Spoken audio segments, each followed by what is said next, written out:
చామదుంప వేపుడికి కావాల్సిన ఇంగ్రీడియంట్స్ ఉడకబెట్టిన చామదుంప ముక్కలు, కొంచెం కార్న్ ఫ్లోర్ వేసుకొని ఇలా పొడి పొడిగా చేసుకోండి, అతుక్కోకుండా ఉంటాయి.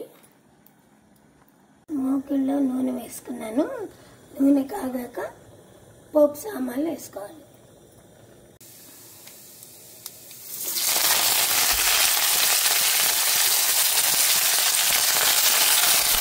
వేగాక ఉల్లిపాయలు, పచ్చిమిరపకాయలు వేయించుకొని కార్న్ ఫ్లోర్ పిండితో కలిపాను, ఎందుకంటే అతుక్కోకుండా ఉండడానికి. మీరు బియ్య పిండితోటైనా కలుపుకోవచ్చు, మీ ఇష్టం. పసుపు,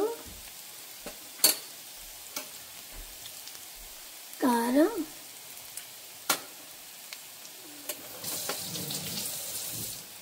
ఉప్పు, జీలకర్ర పొడి,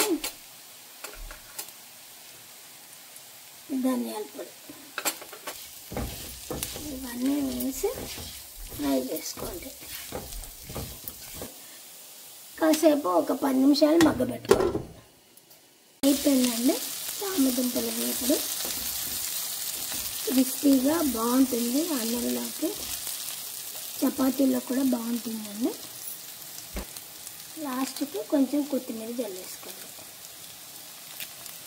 ఇది చాలా మంచిగా చామదుంపల వేపుడు రెడీ.